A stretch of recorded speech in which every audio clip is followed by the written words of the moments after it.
In the twilight hours of understanding, we find ourselves drawn into the medieval world, a time that stretched across centuries from roughly the 5th to the 15th century. This was an era when life moved at the pace of seasons, when the immediate sun dictated daily rhythms, and when the very concept of time itself held different meanings than it does today. The medieval period, often misunderstood as a single uniform era, was actually a tapestry of countless variations, regional differences, and evolving societies that changed dramatically over nearly 1,000 years. Picture, if you will, the landscape of medieval Europe: rolling hills covered in dense forests, small settlements clustered around stone churches, and winding dirt roads that connected distant villages. The air was cleaner than anything we might imagine today, filled with the sense of wood smoke, fresh earth, and the changing seasons. In winter, the smell of burning logs mixed with the crisp bite of cold air. In summer, wildflowers and herbs created natural perfumes that drifted across meadows where sheep and cattle grazed peacefully. The social structure of medieval society was complex and multi-layered, far more nuanced than the simple feudal pyramid often depicted in modern textbooks. At the top sat kings and queens, but their power was not absolute in the way we might imagine. Below them were nobles of various ranks, each with their own territories, responsibilities, and complex relationships with both their superiors and inferiors. The landed gentry managed vast estates, while knights served both military and administrative functions. Merchants formed growing middle classes in towns and cities, while craftsmen organized themselves into powerful guilds that controlled trade and maintained quality standards. Life in medieval times was governed by natural rhythms that moderns people have largely forgotten. People rose with the dawn and retired not long after sunset, as artificial lighting was expensive and limited. Candles were precious commodities, often made from tallow or beeswax, and oil lamps required careful tending. Most activities centered around daylight hours, creating a society that lived in harmony with seasonal changes. Winter evenings were long and dark, spent gathered around hearth fires, telling stories, mending tools, and engaging in crafts that could be done by firelight. The medieval diet was far more varied than many assume, though it differed greatly by social class and geographic location. Common people ate porridge made from various grains, bread when wheat was available, vegetables from kitchen gardens, and occasional meat from chickens, pigs, or wild game.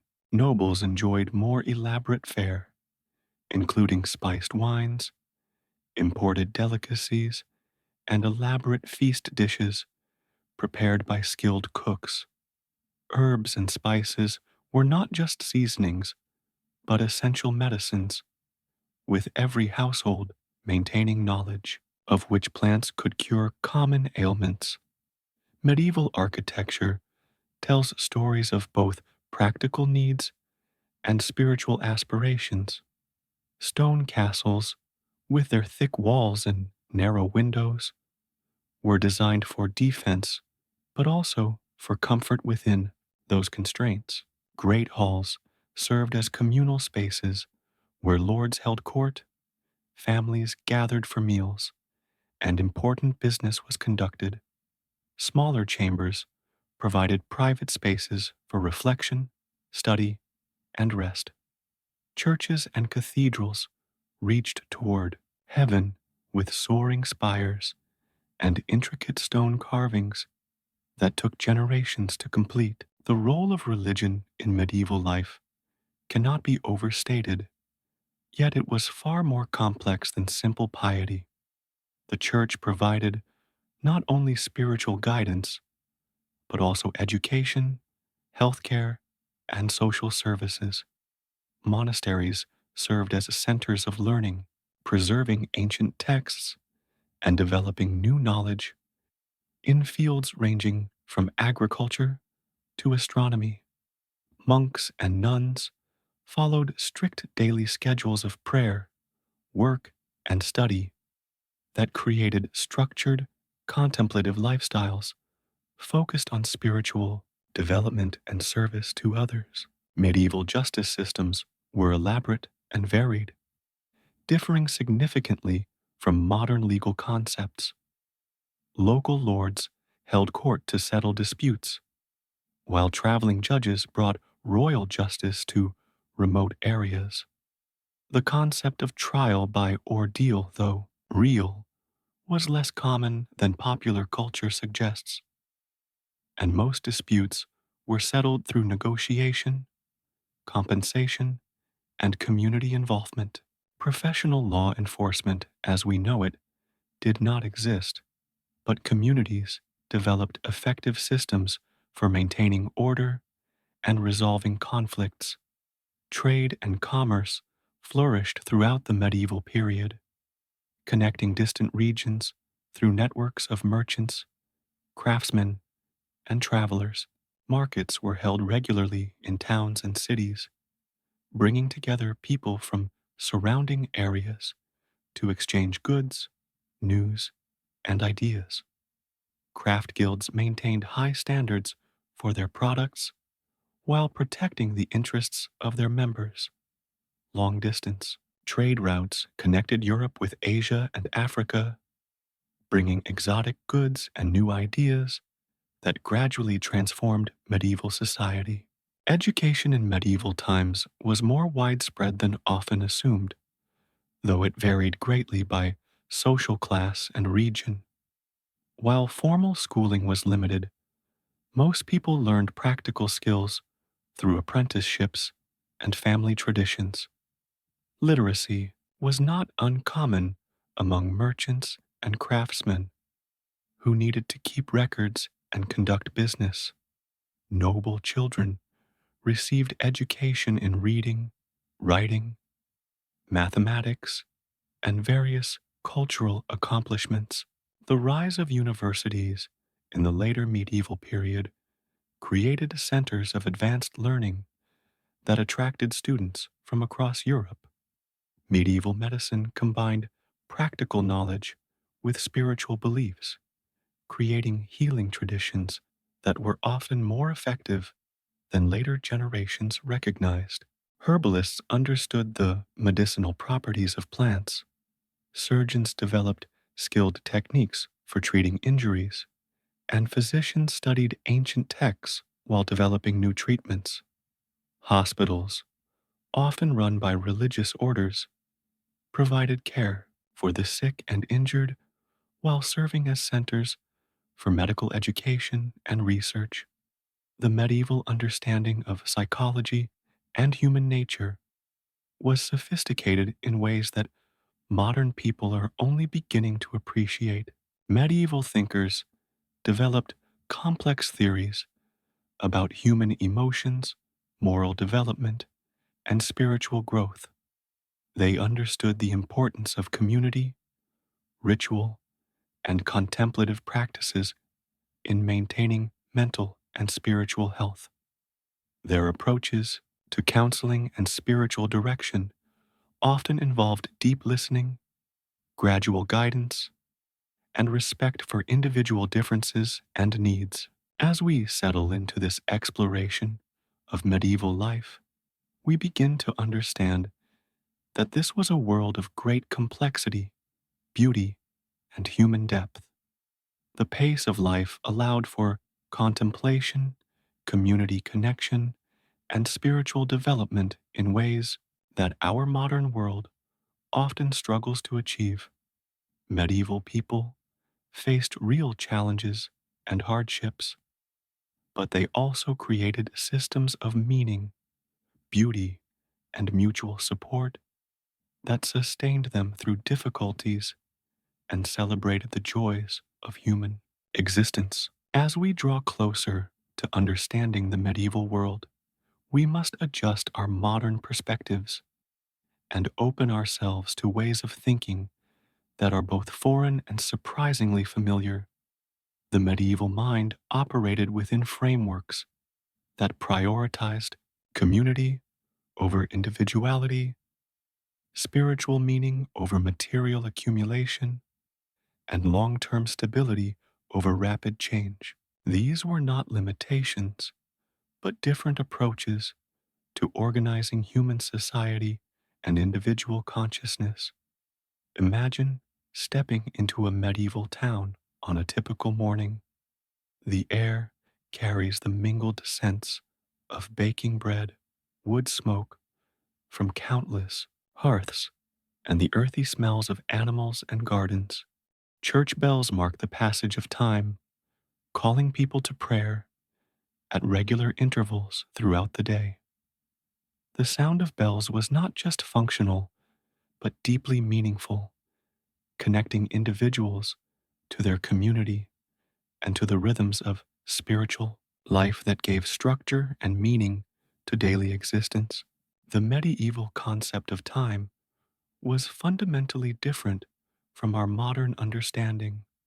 Rather than the precise, quantified time of clocks and schedules, medieval people lived within natural time marked by seasons, religious festivals, and community events. The day was divided into canonical hours for prayer, but these shifted with the seasons, longer in summer and shorter in winter.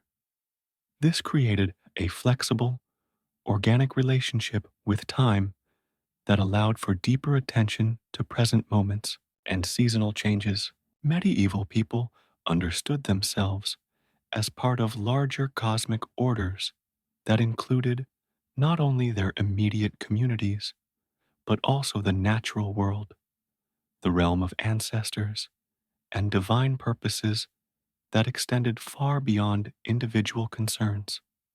This created a sense of belonging and meaning that modern people often struggle to find.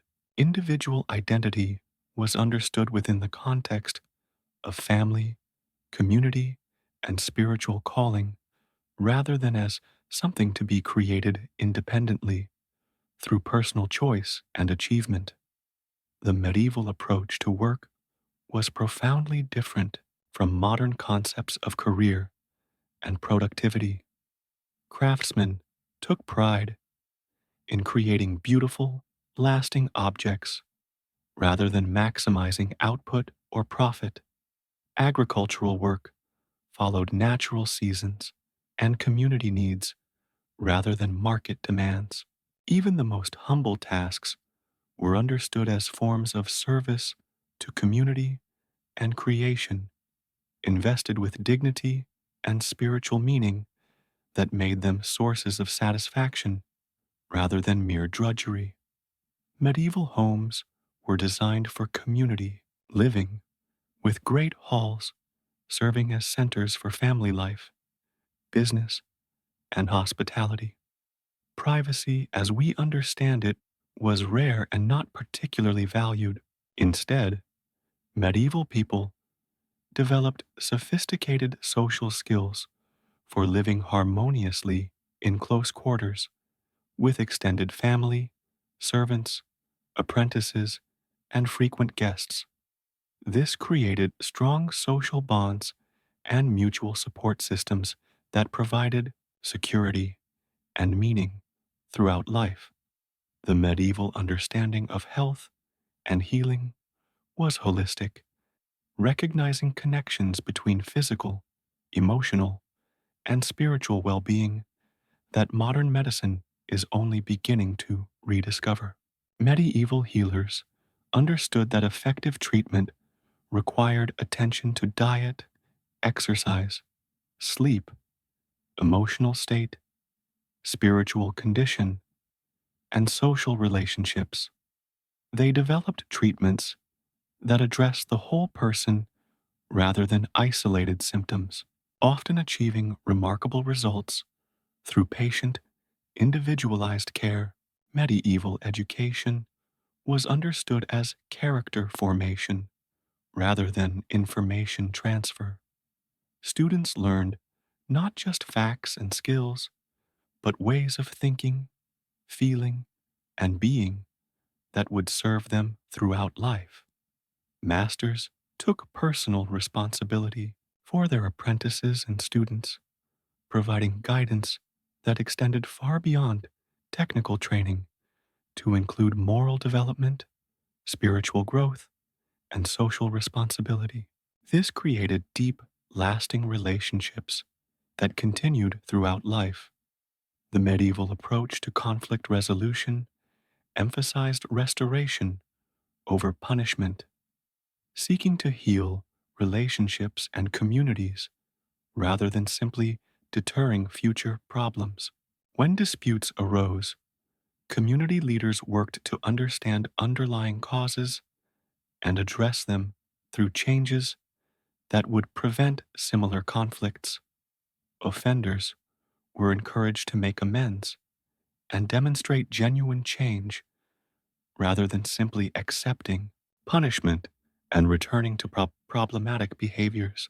Medieval art and architecture were understood as prayers made visible, creating beauty that served spiritual and community purposes rather than individual expression or commercial success. Craftsmen worked anonymously on projects that might take generations to complete, finding satisfaction in contributing to something larger than themselves.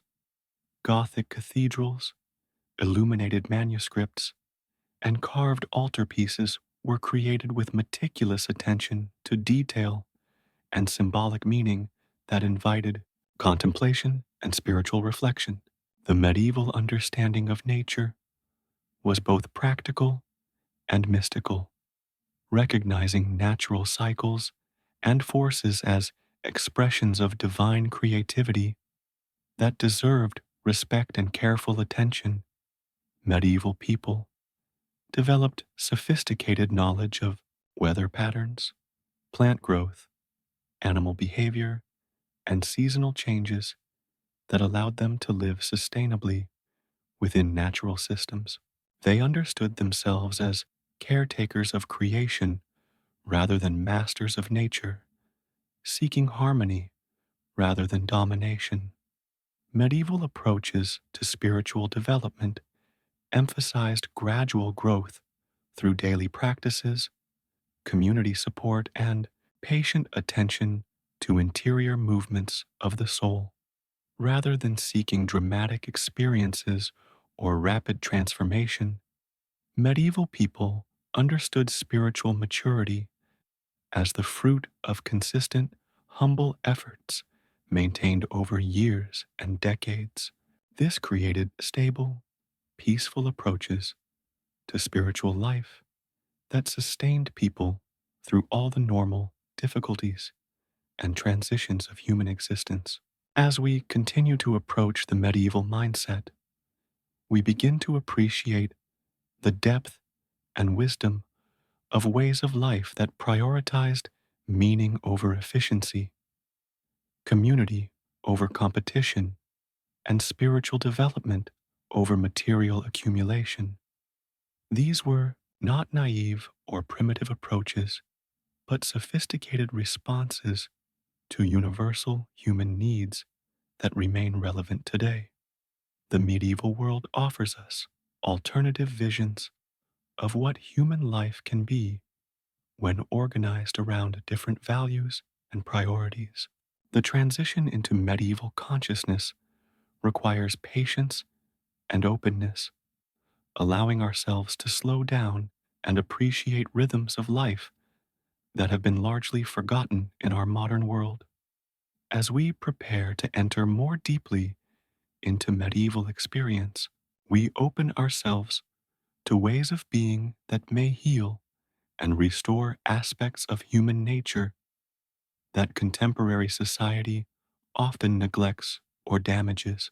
Now, we find ourselves at the threshold of a particular medieval space, a small stone chamber within the walls of a 13th century castle, designed specifically for contemplation and retreat from the busy activities of daily life. This is not a harsh prison cell, but rather a sanctuary, a sacred space where medieval people came to find peace, reflect on their lives, and connect with deeper sources of meaning and wisdom. The chamber sits within thick stone walls that have absorbed centuries of prayers, meditations, and quiet conversations. These walls, built by skilled masons who understood both structural engineering and the subtle arts of creating peaceful environments, rise around us with a sense of ancient stability and protection. The stones themselves tell stories of the earth from which they came, quarried from local hills where they had rested for millennia before being shaped by human hands into this shelter for human souls. As we approach the heavy wooden door, we notice its construction of oak timbers, bound with iron, weathered by age, but still solid and secure. The wood has darkened over the centuries, acquiring a patina that speaks of countless hands that have touched this threshold, countless souls who have sought the peace that lies beyond. The iron hinges, forged by medieval blacksmiths, still turn smoothly, testament to the craftsmanship of artisans who built things to last for generations. The key that opens this door is heavy in our hands. It's iron cold, but somehow comforting, a tangible connection to all those who have used this space before us. As we turn the key and hear the ancient lock mechanism respond, we are participating in a ritual that connects us across centuries to seekers who have found solace and wisdom within these walls.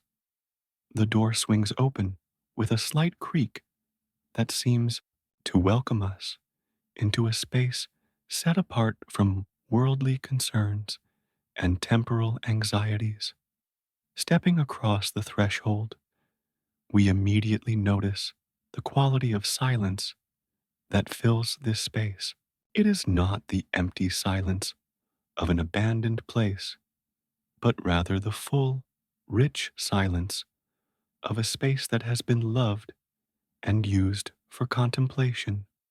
The thick stone walls create an acoustic environment that muffles external sounds while somehow amplifying the subtle sounds of our own breathing, heartbeat, and inner awareness. This is a silence that invites us to listen more deeply, not just with our ears, but with our whole being.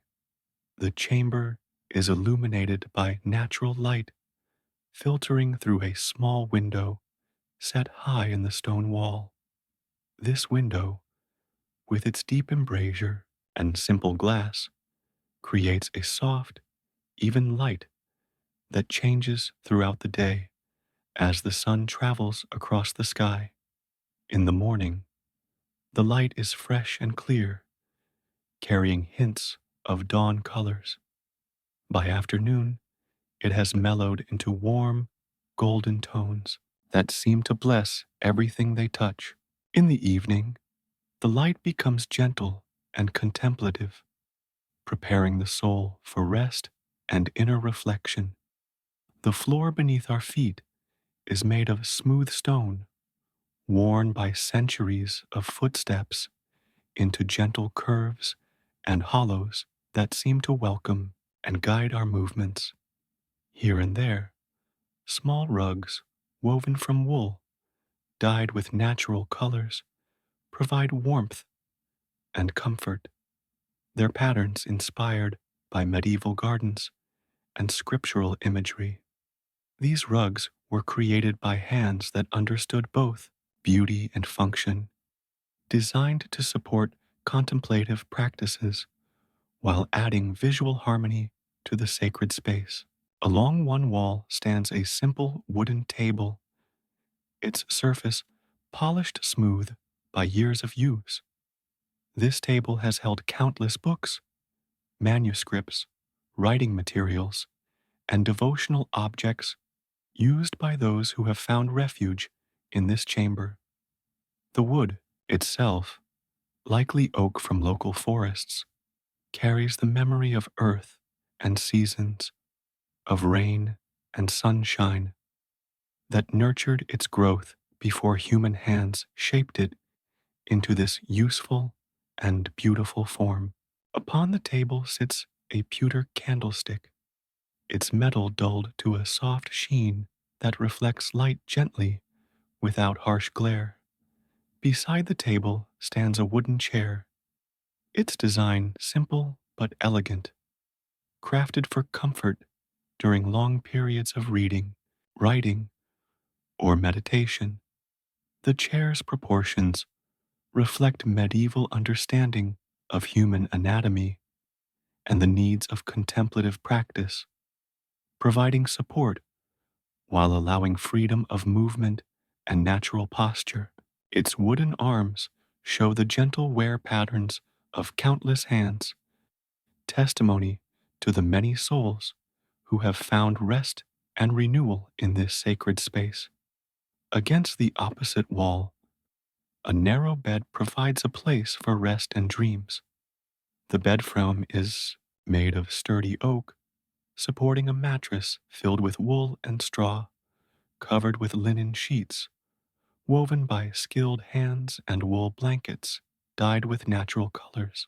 This is not luxury in the modern sense, but rather comfort designed to support the body while keeping focus on spiritual rather than material concerns. The bed faces the window, allowing natural light to wake the sleeper gently with the dawn. Near the window, a small shelf holds a few carefully chosen books, their parchment pages hand copied by scribes who understood each word as a sacred trust. These books, bound in leather and wooden boards, contain wisdom gathered from centuries of human experience, spiritual insights tested through generations of seekers, and practical guidance for living a contemplative life within the challenges and opportunities of human existence. The walls themselves are decorated with simple but meaningful imagery, painted by artists who understood the power of visual beauty to support spiritual development. Here we might see a painting of a peaceful garden, there a depiction of biblical scenes rendered with the gentle colors and flowing lines characteristic of medieval art. These images were not created for mere decoration, but as aids to contemplation, windows into spiritual realities that words alone cannot convey.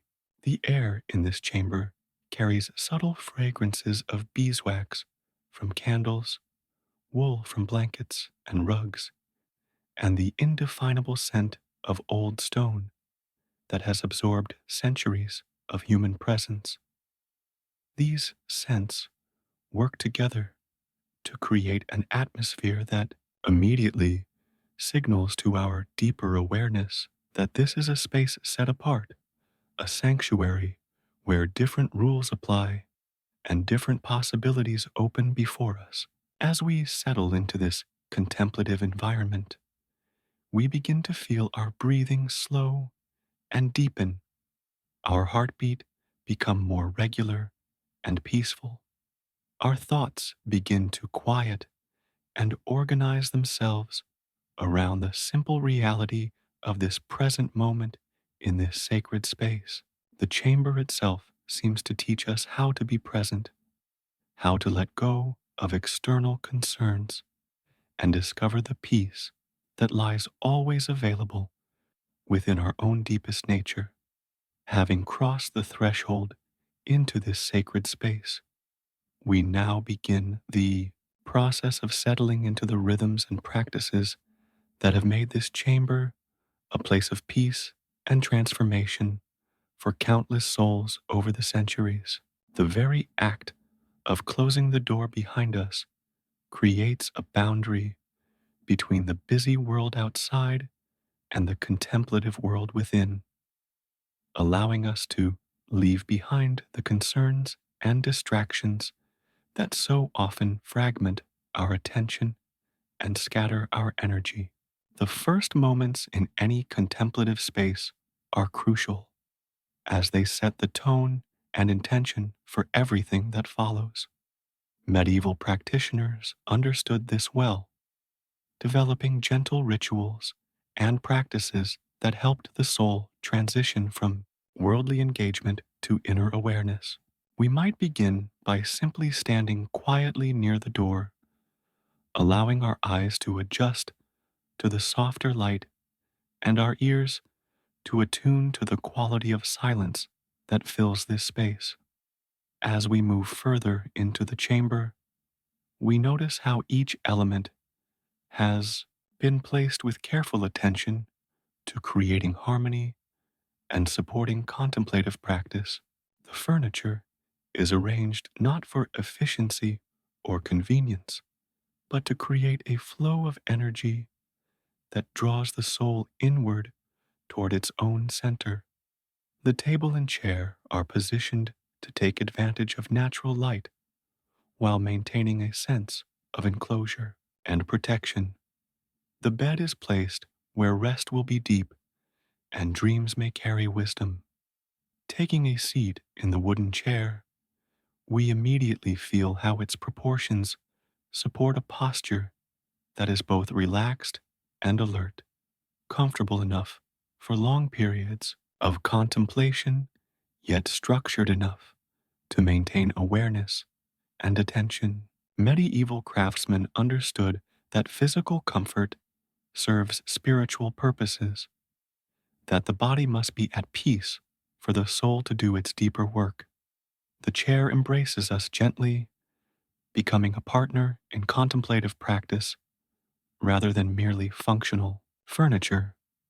From this seated position, we have a clear view through the small window where we can observe the slow changes of natural light throughout the day and the gradual movements of clouds across the sky.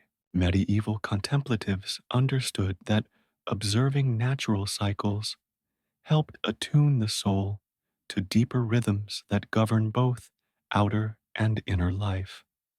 The window becomes not just a source of light, but a teacher, showing us how to flow with natural changes rather than resisting or ignoring them. The medieval approach to contemplative practice emphasized gentleness and patience, understanding that spiritual development unfolds gradually through consistent, humble efforts rather than through dramatic techniques or intense experiences. Sitting in this ancient chair, we begin to appreciate the wisdom of this approach, feeling how the simple act of being present in a sacred space gradually works its transformative influence on consciousness. The books on the nearby shelf invite us to participate in conversations that have continued across centuries, connecting us with the wisdom of medieval mystics, philosophers, and spiritual teachers who understood the art of living contemplatively within the ordinary circumstances of human life. These texts were not written as abstract theories, but as practical guides based on direct experience of contemplative transformation. Medieval readers approached books differently than we do today, understanding reading as a form of spiritual practice that engaged not just the intellect, but the whole person.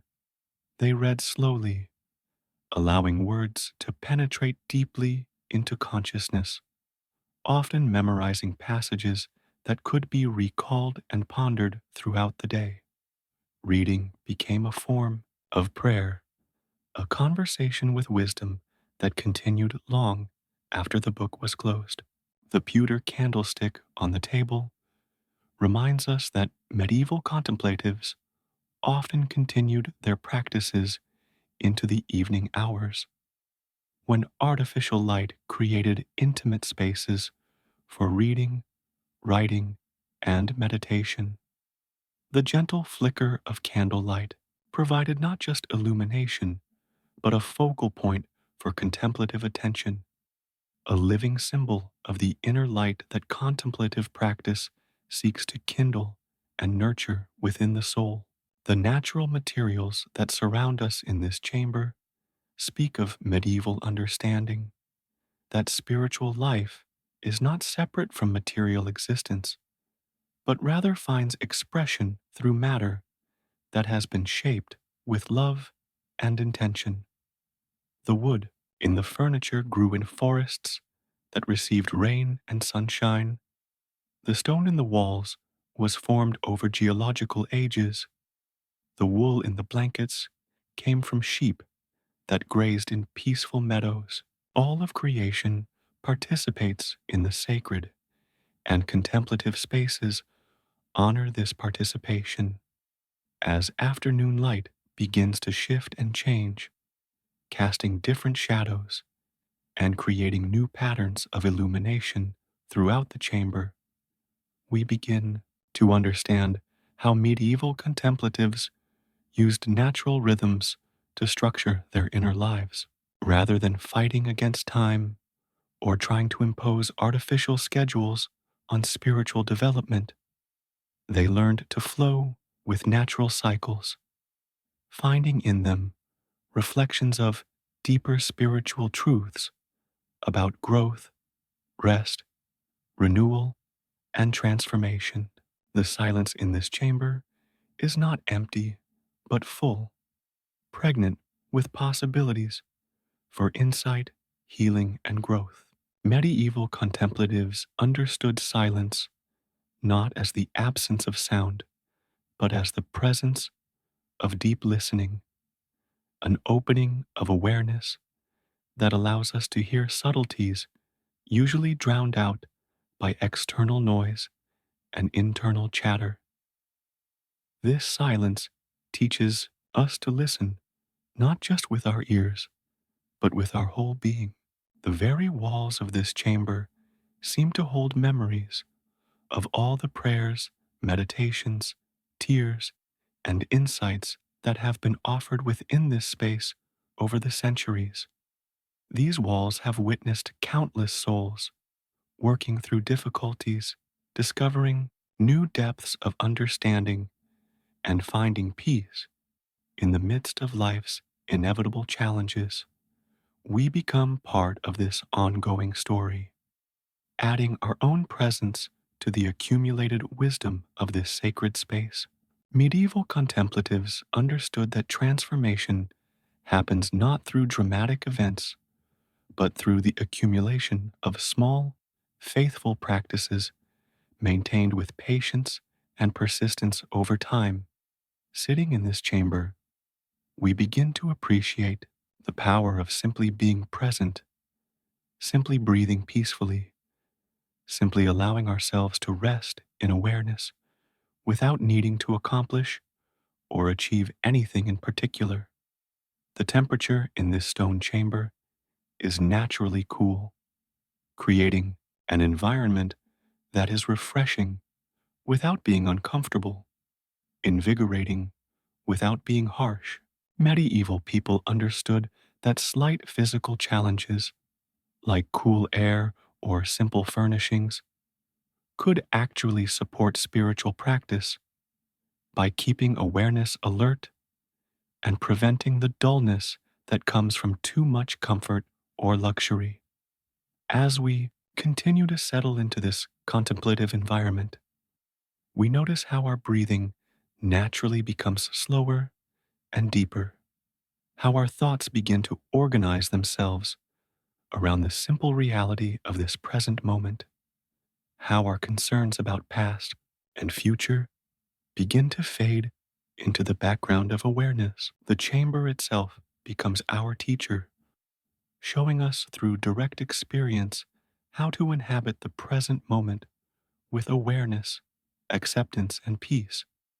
As we deepen into the contemplative atmosphere of this medieval chamber, we begin to understand why medieval people did not view solitude as isolation or punishment, but rather as a precious opportunity for self discovery, spiritual development, and healing that was often unavailable in the busy communal life that characterized most medieval existence.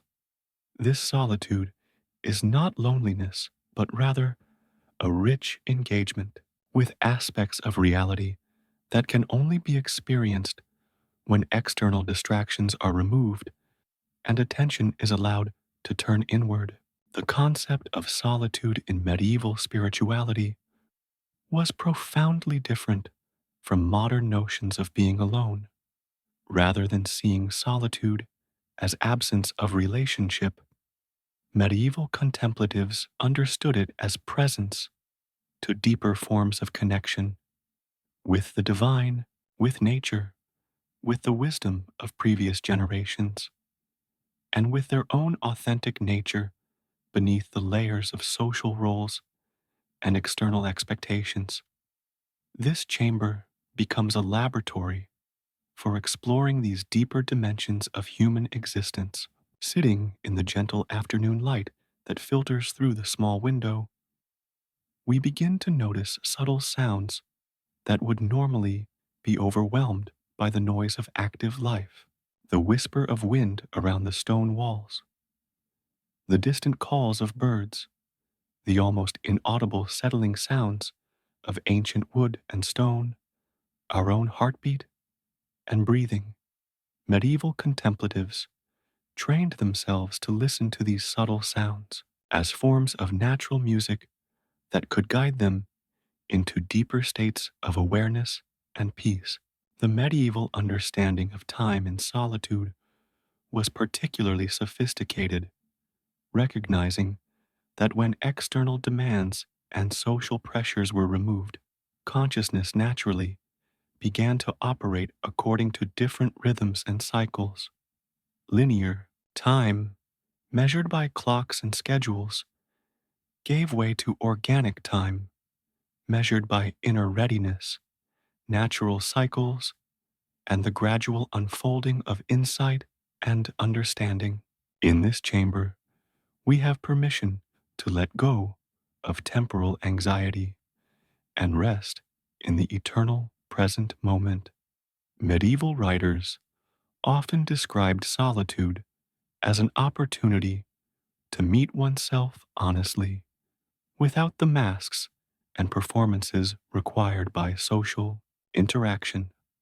In the privacy and safety of contemplative space, it becomes possible to acknowledge thoughts, feelings, and aspects of personality that might be inappropriate or impossible to express in community settings. This honest self encounter was understood not as self indulgence, but as necessary preparation for authentic service to others and genuine spiritual growth. The simple furnishings of this chamber support this process of honest self encounter by removing distractions and superficial comforts that might prevent deep introspection. The wooden chair, the stone walls, the basic bed, these elements create an environment that is comfortable enough to support extended contemplation, but simple enough to keep attention focused on inner rather than outer realities. Medieval contemplatives understood that too much luxury could actually hinder spiritual development by keeping consciousness focused on material rather than spiritual concerns. As we sit in this ancient chair, we might notice how our body gradually relaxes and settles into natural alignment, released from the tensions and postures required by social interaction and worldly activity. Medieval understanding of embodied spirituality recognized that the body has its own wisdom and intelligence that can guide us toward health and peace when given opportunity to express itself naturally, free from external pressures and expectations. The afternoon light continues to shift and change, creating a gentle teacher that shows us how to flow with natural transitions rather than resisting or ignoring them.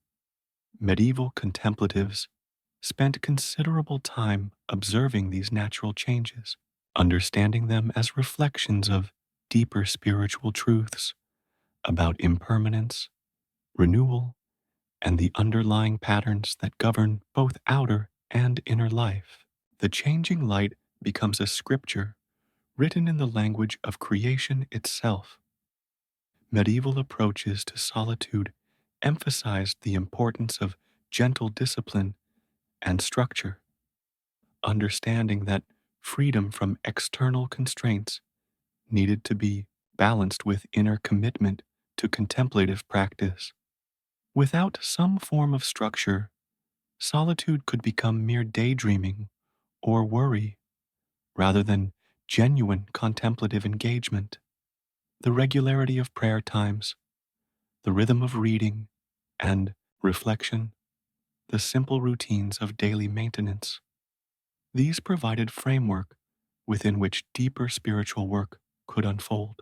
The books on the shelf near our chair represent centuries of accumulated wisdom about how to live contemplatively, how to navigate the challenges and opportunities of solitude, how to distinguish between helpful and unhelpful inner movements, and how to integrate contemplative insights into active life.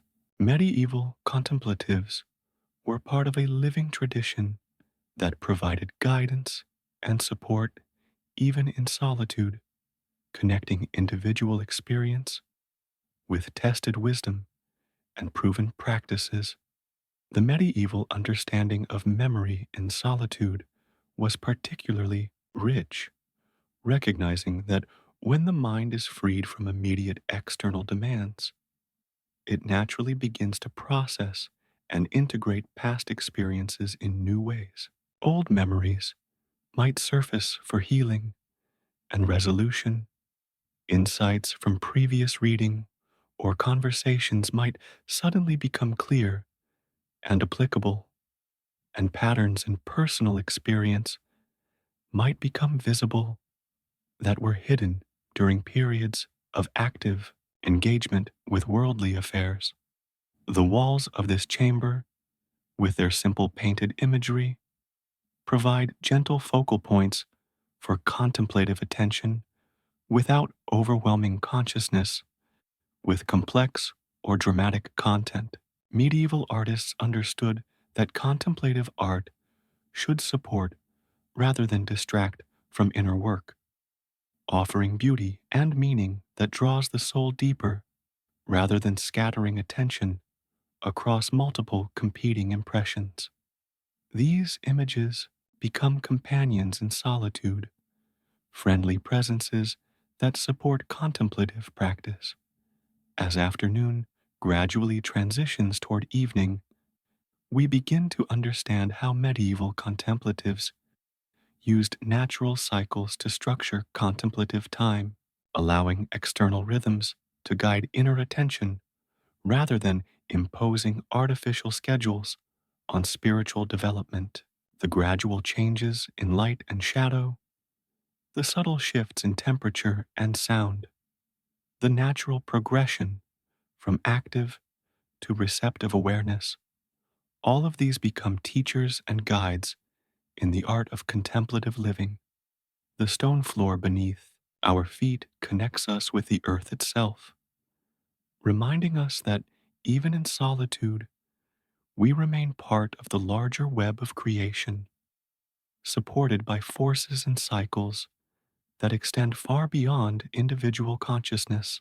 Medieval contemplatives understood themselves as participants in cosmic processes that included not only human community, but also the natural world, the realm of spiritual realities, and the creative forces that sustain all existence.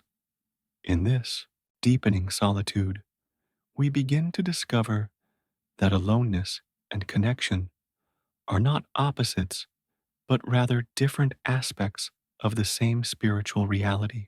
As external relationships recede into the background of awareness, deeper forms of relationship become available.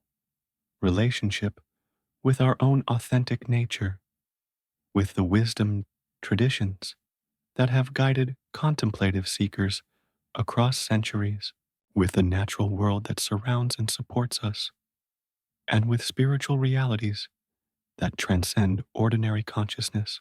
The medieval tradition understood that authentic solitude ultimately prepares us for more genuine community as the self knowledge, inner peace, and spiritual clarity developed in contemplative practice become gifts that can be offered in service to others. This chamber is not an escape from relationship, but rather a laboratory for developing the inner resources that make authentic relationship possible. As the afternoon light gradually fades and evening approaches, we enter into one of the most profound aspects of medieval contemplative life, the embrace of darkness, not as something to be feared or avoided, but as a sacred teacher that offers unique opportunities for spiritual development and inner transformation. Medieval contemplatives understood that night brought gifts that daylight could not provide, opening dimensions of consciousness and awareness that remained hidden during the active hours of daily life. The transition from day to night in this stone chamber is gradual and gentle, marked not by the sudden switching of electric lights, but by the slow fading of natural illumination that allows consciousness to adjust naturally to changing conditions. As shadows begin to deepen in the corners of the chamber, we notice how our other senses become more acute, how our attention turns naturally inward, how the quality of silence deepens and becomes even more profound and welcoming. Medieval people lived much more intimately with natural cycles of light and darkness than we do today, and they developed sophisticated understanding of how these cycles affected both physical and spiritual well-being. The coming of night was not simply an inconvenience to be overcome with artificial lighting, but rather a natural invitation to different kinds of activity and awareness, reflection, rest, inward attention, and receptive contemplation that balanced the more active engagement required during daylight hours. As we sit in this ancient chamber, watching the last rays of sunlight fade from the small window, we begin to appreciate how medieval contemplatives used the transition into darkness as a time for examining the events and experiences of the day, not with harsh judgment or anxious analysis, but with gentle attention that allowed them to extract wisdom and meaning from their experiences while releasing whatever no longer served their spiritual development. The medieval practice of evening examination was not psychological analysis in the modern sense, but rather a form of grateful reflection that sought to recognize grace and guidance in daily events, to acknowledge mistakes without becoming trapped in guilt or regret, and to prepare consciousness for the restorative work that takes place during sleep. This practice transformed the coming of night from a time of anxiety about the day's failures into a time of peaceful gratitude and hopeful anticipation as darkness continues to deepen around us. We might light the candle that stands ready on the wooden table, its flame becoming a warm, living presence that transforms the character of the chamber without banishing the essential mystery and depth that darkness brings. Medieval contemplatives understood candlelight as participating in deeper spiritual realities, the inner light of consciousness, the divine light that illuminates spiritual understanding, the warm light of human community that sustains souls through difficult times. The flickering flame creates dancing shadows on the stone walls, gentle movements that seem to breathe with life and invite contemplative attention. Medieval contemplatives often used candlelight as a focus for meditation, understanding the flame as a symbol of the soul's aspiration toward divine light, the burning away of what is false or unnecessary, and the steady presence of hope that remains even in the darkest circumstances. The candle becomes a teacher, showing us how to burn steadily and brightly while remaining peaceful and centered. In this candlelit chamber, we begin to experience how medieval contemplatives understood the relationship between outer and inner light. As external illumination diminishes, the opportunity for inner illumination increases, as if consciousness naturally fills whatever space is made available to it. The gentle light of the candle supports this process without overwhelming it, providing just enough illumination to maintain comfort and safety while preserving the inward turning quality that darkness naturally encourages. The medieval understanding of night prayer and contemplation recognized that darkness offered unique conditions for spiritual development. The absence of visual distractions allowed deeper listening.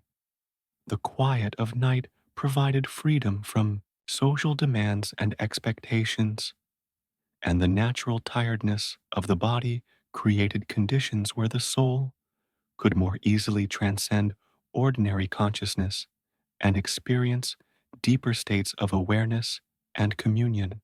As we sit in this contemplative darkness, illuminated only by the gentle flame of the candle, we begin to notice how our breathing naturally deepens and slows, how our heartbeat becomes more regular and peaceful, how thoughts naturally begin to settle and organize themselves around the simple reality of this present moment in this sacred space. The darkness itself becomes a form of embrace, holding us gently while inviting us to release the day's concerns and open to whatever wisdom the night might bring. Medieval texts often describe the night as a time when the veil between ordinary and spiritual consciousness becomes thinner, when insights and inspirations flow more freely, when the soul can more easily connect with sources of wisdom and guidance that remain hidden during the more active hours of daily life. In this chamber, surrounded by the profound silence and gentle darkness of the medieval night, we create conditions where such experiences become more possible and natural. The stone walls around us, invisible now except where candlelight touches them, create a sense of enclosure and protection that allows consciousness to relax and open without fear or anxiety. Medieval contemplatives understood the importance of feeling safe and protected during vulnerable times of spiritual opening, and they designed contemplative spaces to provide this security while maintaining connection with larger spiritual realities. The medieval approach to sleeplessness was particularly wise, understanding that periods of wakefulness during the night were not problems to be solved, but opportunities to be embraced.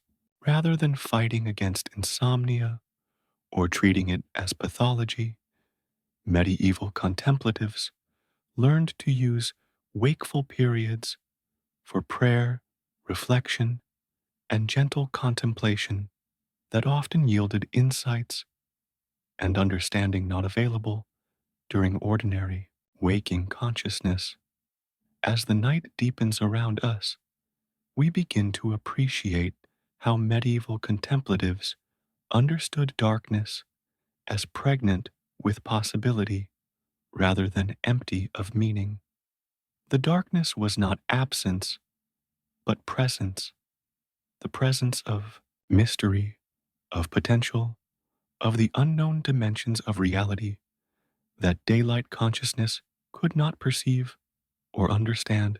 The medieval night in this chamber becomes a teacher of trust, showing us how to remain peaceful and centered even when we cannot see clearly, even when the familiar landmarks of daily life disappear into shadow and mystery. This trust was not naive optimism, but rather mature confidence based on understanding that consciousness itself provides light and guidance that does not depend on external conditions or circumstances. In this deepening darkness, illuminated only by the steady flame of our candle, we begin to experience what medieval mystics described as the dark night, not a time of suffering or abandonment, but rather a natural phase of spiritual development when consciousness learns to operate without the support of ordinary sensory experience or rational understanding. This darkness becomes a womb of transformation, a sacred space where new forms of awareness can be born. The silence of the medieval night is different from daytime silence, deeper and more complete, as if the earth itself is resting and inviting all consciousness to participate in this cosmic rhythm of activity and rest, engagement and withdrawal, expression and receptivity. In this profound silence, we begin to hear subtleties that remain hidden during more active times, the whisper of our own breath, the gentle rhythm of our heartbeat, the almost inaudible movements of life continuing its ancient patterns. Medieval contemplatives understood that the night hours offered special opportunities for what they called contemplative reading, not the analytical study of texts, but rather the gentle, meditative approach to sacred writings that allowed words to penetrate deeply into consciousness and work their transformative influence on the soul.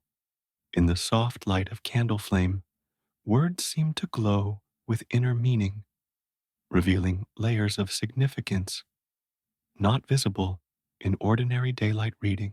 As we sit in this medieval chamber, surrounded by darkness and illuminated by candlelight, we begin to understand why so many spiritual traditions have recognized night as a privileged time for prayer, meditation, and contemplative practice.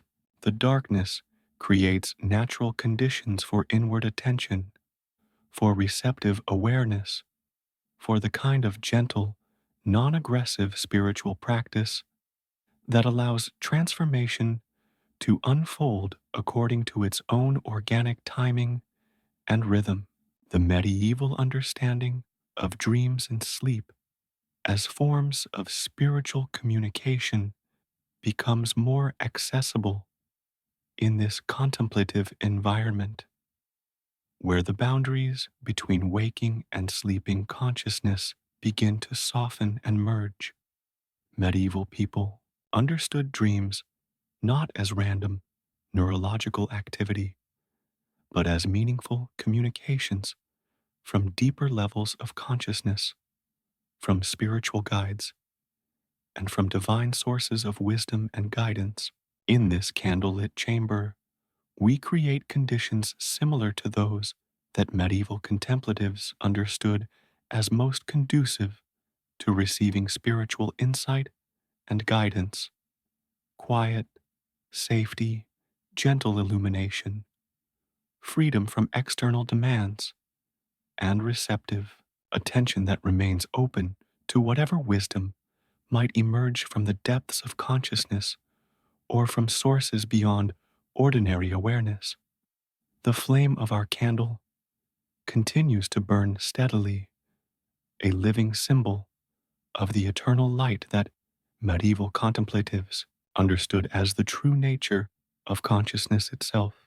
This light does not struggle against the darkness, but rather illuminates it, revealing darkness not as enemy, but as companion, not as obstacle, but as teacher, not as problem, but as sacred mystery that invites reverent exploration and patient understanding. As our candle continues to burn steadily in the medieval darkness, casting gentle shadows on the ancient stone walls, we turn our attention to one of the most misunderstood figures of medieval life, the individual often romanticized in modern imagination as the mysterious assassin, but whose historical reality was far more complex, difficult, and ultimately contemplative than popular culture suggests. The life of what medieval people might have called a slayer for hire was not one of glamorous adventure, but rather of profound spiritual and psychological challenge that often drove such individuals to seek exactly the kind of contemplative solitude we now experience in this chamber. The historical reality of medieval assassination was far removed from the dramatic scenarios depicted in modern entertainment. Most individuals who engaged in what we might call political violence were not mysterious figures in black cloaks, but rather ordinary people caught in circumstances beyond their control, displaced soldiers after failed military campaigns, desperate individuals driven by poverty or family obligations, or people seeking revenge for wrongs committed against their communities or loved ones. The medieval understanding of violence and its spiritual consequences was sophisticated and nuanced, recognizing that those who took life, regardless of their motivations or circumstances, carried spiritual burdens that required careful attention and often lengthy processes of healing and restoration. Medieval society provided various mechanisms for such healing, including pilgrimage, extended retreat in monastic communities, and the kind of contemplative solitude that this chamber represents. Imagine, if you will, an individual in medieval times who had been forced by circumstances to take human life, perhaps as a soldier in one of the endless conflicts that characterized medieval politics, perhaps in defense of family or community, perhaps through involvement in the complex web of loyalties and betrayals that surrounded medieval courts and noble houses. Such a person would carry not only legal consequences, but also deep psychological and spiritual wounds that medieval society understood required careful and patient healing. The medieval church and broader society recognized that individuals who had committed acts of violence, regardless of the circumstances, needed opportunities for penance, reflection, and spiritual restoration that went far beyond simple legal punishment. The concept of sanctuary in churches, the practice of pilgrimage as spiritual healing, and the availability of monastic retreat for laypeople all reflected understanding that violence created spiritual injuries that required spiritual medicine. In this candlelit chamber, we can imagine such an individual seeking the kind of peace and restoration that medieval contemplative practice offered to troubled souls. The stone walls that surround us have likely sheltered many people carrying burdens of conscience, seeking understanding and healing for actions they had taken in desperate circumstances or moments of overwhelming emotion. This chamber becomes a place of spiritual medicine, a sanctuary where wounded souls could begin the long process of healing and restoration. The medieval understanding of conscience was more complex than modern psychological concepts, recognizing conscience not simply as internalized social rules, but as a spiritual faculty that connected individual awareness with deeper sources of moral wisdom and guidance. Individuals who had violated their own moral understanding often experienced what medieval writers described as a kind of spiritual wound that could only be healed through patient contemplative practice and genuine contrition. The process of healing from acts of violence, as medieval spiritual directors understood it, required first the courage to face honestly what had been done, without denial or rationalization, but also without falling into despair or self destruction. This honest acknowledgement needed to be balanced with understanding of the circumstances that had led to violence, recognition of human frailty and limitation, and trust in divine mercy and forgiveness that exceeded human understanding. Medieval penitential practices for those who had taken life often included extended periods of contemplative solitude, not as punishment, but as opportunity for the deep inner work necessary to process guilt, grief, and trauma while gradually rebuilding a sense of moral integrity and spiritual wholeness. Such individuals might spend months or even years in places like this chamber, supported by wise spiritual guides who understood the complexities of healing from violence. The medieval understanding of dreams and nightmares experienced by those who had killed recognized these disturbances not simply as psychological symptoms, but as part of the natural healing process. Ways that consciousness worked to integrate traumatic experiences and restore inner harmony. Contemplative practices provided tools for working with such experiences constructively rather than being overwhelmed or destroyed by them. In this gentle candlelight, surrounded by the profound silence of medieval night, we can imagine how an individual carrying the burden of having taken life might gradually find peace through patient contemplative practice. The darkness around us becomes not a place of hiding from truth, but rather a space where truth can be acknowledged and accepted without judgment, where healing can begin to occur in the depths of consciousness that remain inaccessible during ordinary waking activity. The medieval concept of penance was fundamentally therapeutic rather than punitive, designed to restore spiritual health rather than simply inflict suffering. For individuals who had killed, penance often involved practices that rebuilt connection with life, beauty, and creative activity, copying manuscripts, tending gardens, caring for the sick or elderly, creating art or music that contributed to community well-being rather than causing harm or destruction. The contemplative practices that developed in chambers like this one often included meditation on the interconnectedness of all life, the preciousness of human existence, and the tragic consequences of violence, even when undertaken with good intentions or in desperate circumstances. Such meditation was not intended to increase guilt or self punishment, but rather to deepen appreciation for life and strengthen commitment to peaceful resolution of conflicts.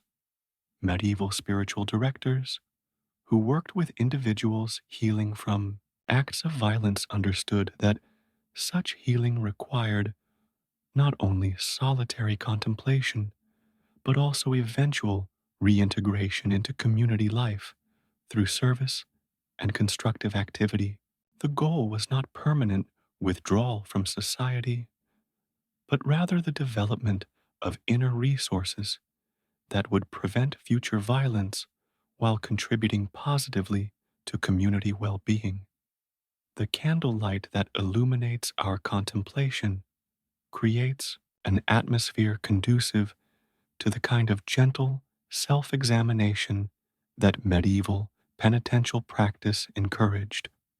Honest but not harsh, thorough but not obsessive, leading toward resolution and peace rather than endless cycles of guilt and self recrimination.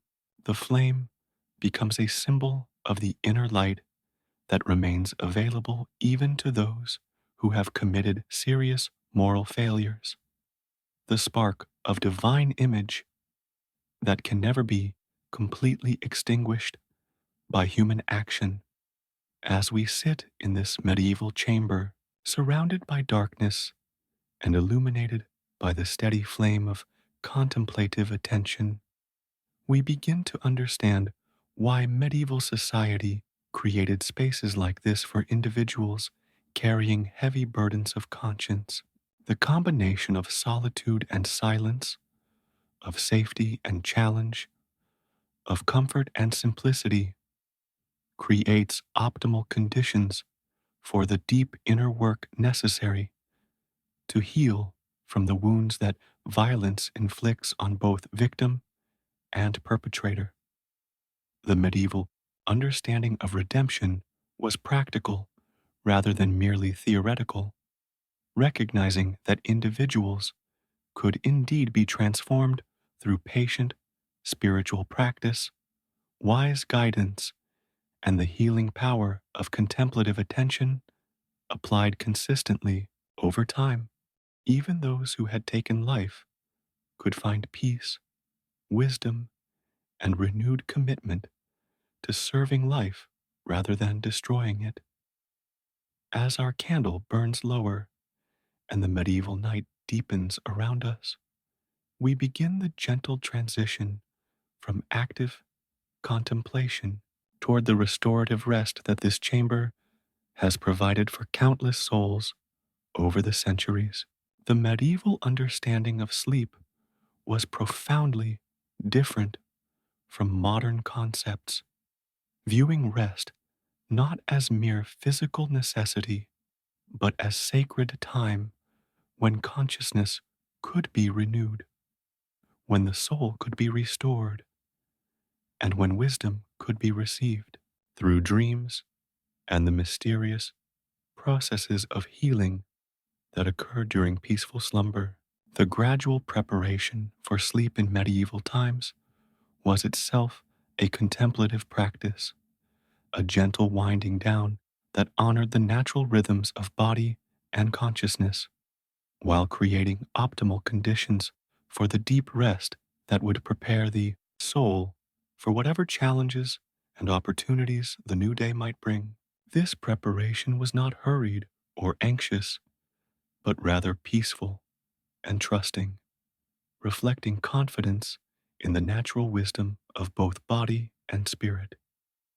As we prepare to move from the wooden chair to the simple bed that waits against the stone wall, we notice how our body has gradually relaxed and settled during our hours of contemplation, how tension has naturally released from muscles that had been holding the stress and activity of daily life. How breathing has become slower and deeper. How heartbeat has found its natural, peaceful rhythm that supports rest rather than activity. The medieval bed, with its simple wooden frame and natural materials, invites a different kind of rest than the complex sleeping arrangements of modern times. The mattress filled with wool and straw provides gentle support while maintaining connection with natural materials that breathe and adjust to body temperature. The linen sheets, woven by skilled hands from plants that grew in medieval fields, offer smooth comfort against skin while allowing air to circulate freely. Medieval people understood that the quality of rest depended not only on physical comfort, but also on the state of consciousness brought to sleep. They developed practices for preparing the mind and soul for rest, including gentle review of the day's experiences, prayers of gratitude and trust, and the cultivation of peaceful thoughts that would support healing and restoration during the night hours. As we rise from the chair and move slowly toward the bed, we carry with us the peace and clarity that have developed during our hours of contemplation. The stone floor feels solid and reliable under our feet, connecting us with the earth that supports all life while reminding us of our own embodied nature that requires rest and renewal to function optimally. Each step becomes a small meditation on the gift of physical existence and the wisdom of natural rhythms. The process of preparing for sleep in this medieval chamber is simple but meaningful, involving the gradual laying aside of the day's concerns and activities while cultivating receptive attention that can receive whatever gifts the night might bring. Medieval contemplatives understood sleep as a form of trust, a willingness to let go of conscious control and allow deeper forces of healing and restoration to do their work. As we settle onto the simple bed, pulling the wool blankets up to provide warmth and comfort, we notice how the candlelight creates a gentle, intimate atmosphere that supports the transition from waking to sleeping consciousness. The flame continues to burn steadily, a reassuring presence that will gradually dim as sleep approaches, providing just enough light to maintain comfort while allowing natural drowsiness to develop. The medieval understanding of dreams as meaningful communications from deeper levels of consciousness, from spiritual guides, or from divine sources makes the approach to sleep an act of openness and receptivity rather than mere physical collapse. Sleep becomes an opportunity for wisdom, healing, and guidance that can support and direct waking life in ways that conscious effort alone cannot achieve. The wool blankets that cover us carry the warmth and softness of the sheep from which they came, connecting us with the natural world that sustained medieval life while providing the physical comfort necessary for deep rest. These natural materials seem to breathe with life, creating a sleeping environment that supports the body's natural rhythms while maintaining connection with the larger web of creation. As we lie in this medieval bed, surrounded by the ancient stone walls and illuminated by the gentle light of our candle, we begin to feel how consciousness naturally starts to soften and release its grip on waking awareness. thoughts become less linear and logical, more associative and dreamlike, as the mind prepares for the different kind of consciousness that characterizes sleep and dreams. The medieval practice of falling asleep with prayers or sacred words on the lips was understood as a way of programming consciousness for healing and restoration rather than anxiety or disturbance. Gentle repetition of comforting phrases, expressions of gratitude, or simple requests for peace and protection created mental conditions conducive to restful sleep and beneficial dreams. The silence of the medieval night deepens around us, broken only by the subtle sounds of our own breathing and heartbeat, the almost inaudible whisper of the candle flame, and the gentle settling sounds of ancient wood and stone. This silence becomes a cocoon of peace that supports the gradual transition from waking to sleeping consciousness without shock or disturbance. Medieval understanding of the relationship between physical and spiritual rest recognized that true restoration required not only the relaxation of the body, but also the peace of the soul, the quiet of the mind, and the healing of emotional disturbances that might prevent deep rest. The contemplative practices we have engaged in throughout this day have prepared all dimensions of our being for the kind of sleep that truly restores and renews. As drowsiness gradually increases, we notice how the worries and concerns that might ordinarily prevent peaceful sleep have been dissolved or transformed through our hours of contemplative practice. The chamber itself seems to offer protection and safety that allows consciousness to release control and trust in the natural processes of rest and restoration that will continue throughout the night.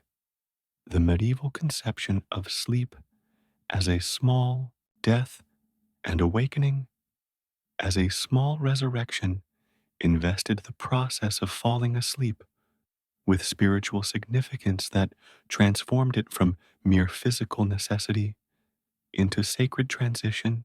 Each night became an opportunity to practice letting go, trusting in forces beyond conscious control, and opening to renewal and new possibilities. The candlelight continues to provide gentle illumination as consciousness begins to drift between waking and sleeping states, creating a bridge between ordinary awareness and the mysterious realm of dreams and deep rest.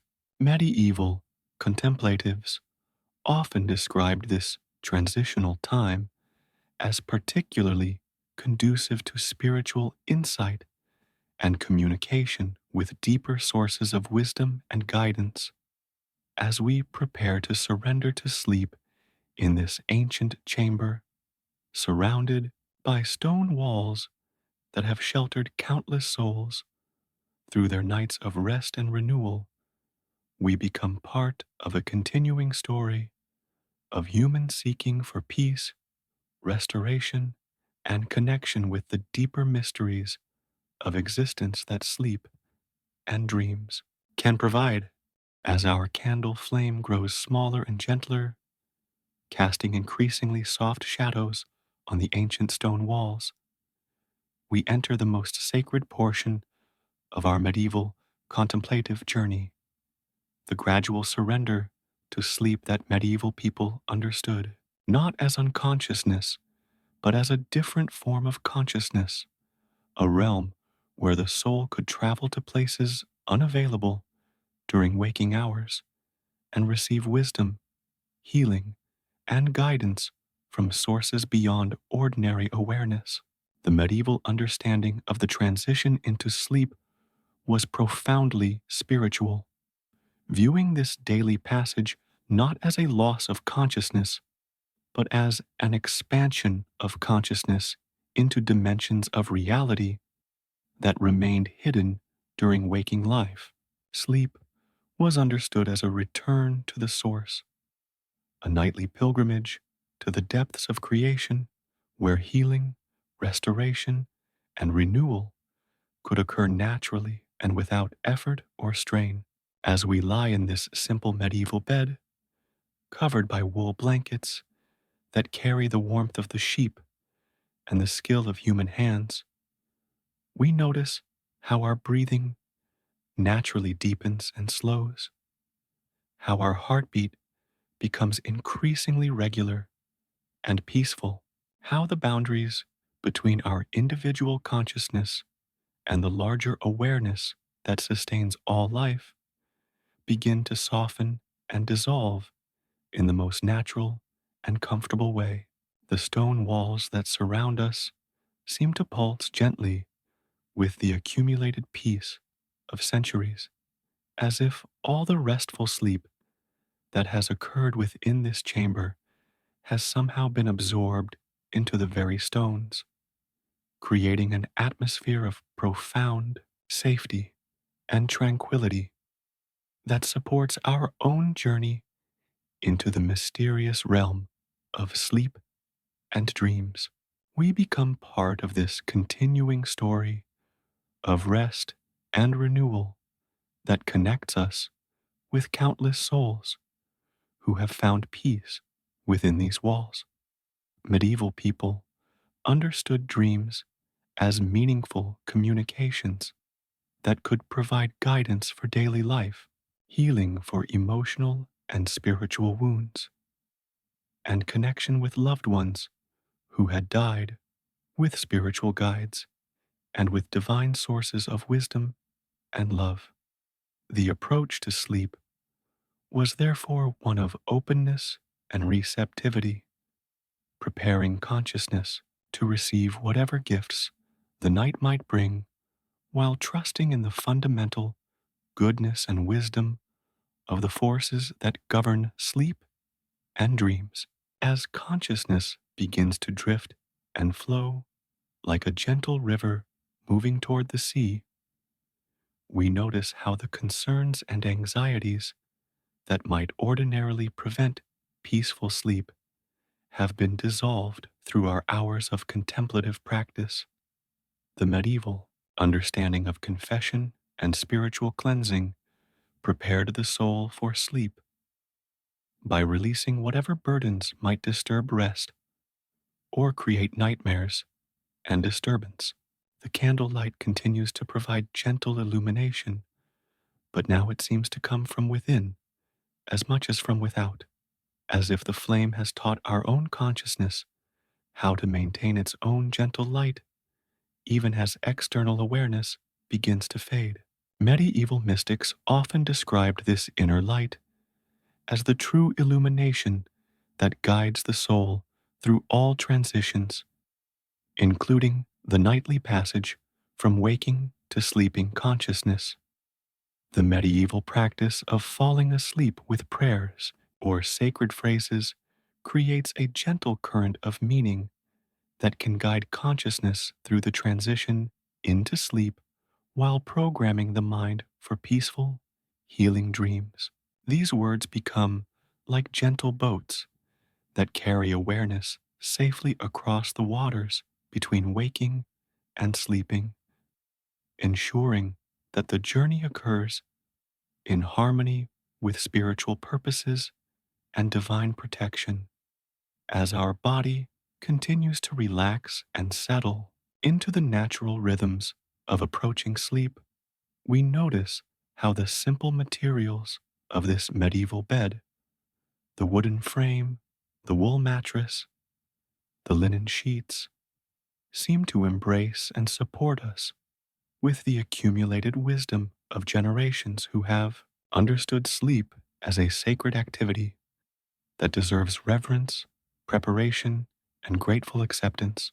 The silence of the deep medieval night wraps around us like a gentle cloak, providing protection and privacy for the intimate process of surrendering conscious control and opening to the mysterious work of restoration and renewal that occurs during sleep.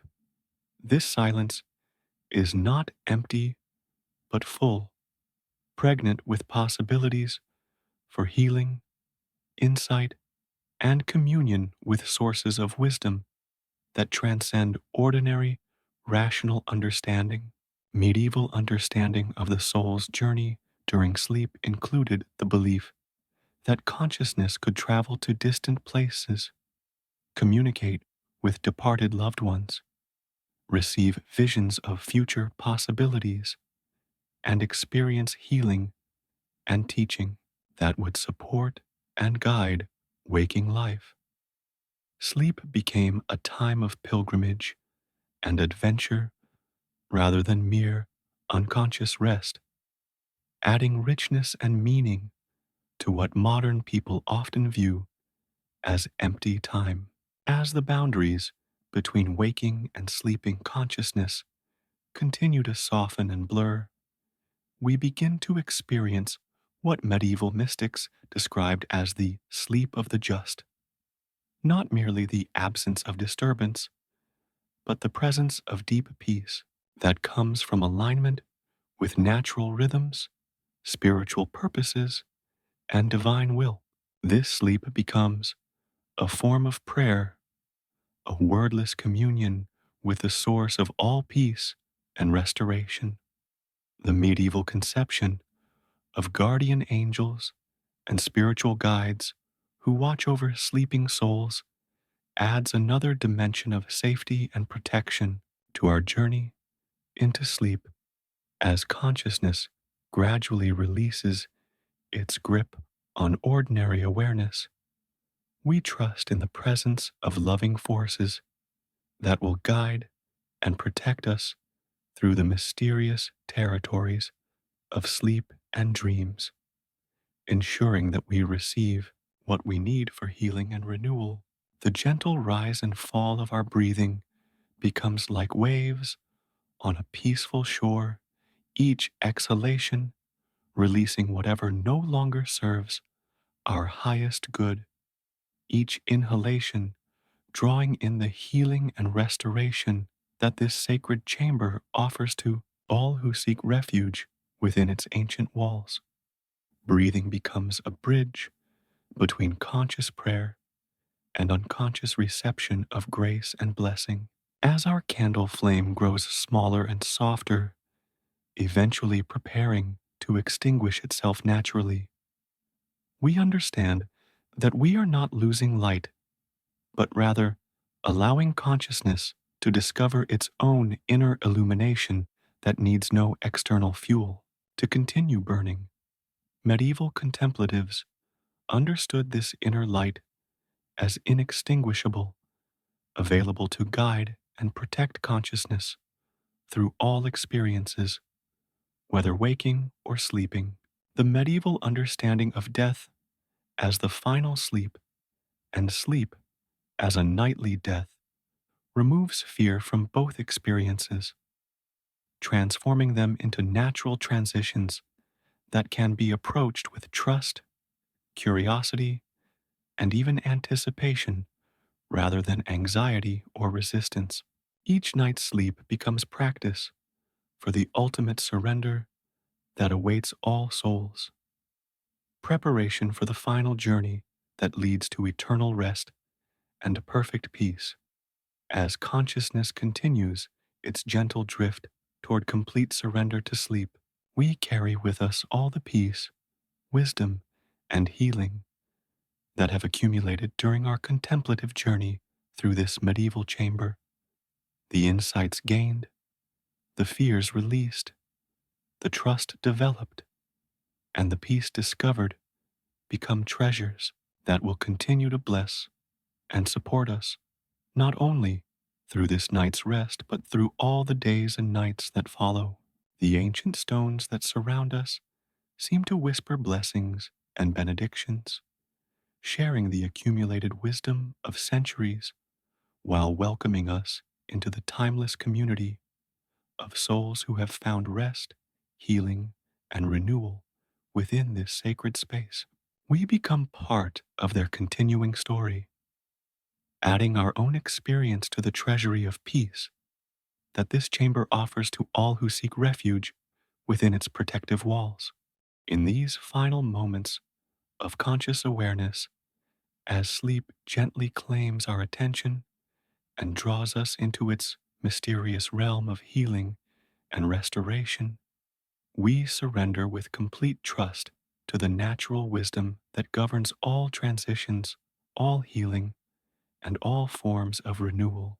The medieval night embraces us with infinite tenderness, promising that we will wake refreshed, restored, and ready to embrace whatever gifts and challenges the new day may bring.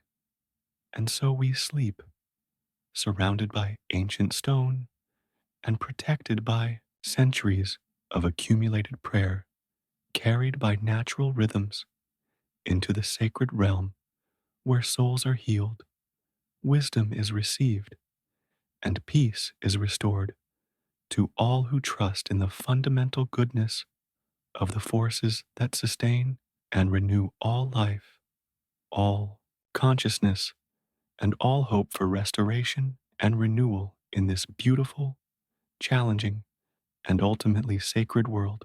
The gentle sound of breathing gradually slows and deepens as consciousness releases into the peaceful embrace of medieval sleep, surrounded by stone walls that have witnessed countless souls find rest, healing, and renewal within their protective sanctuary.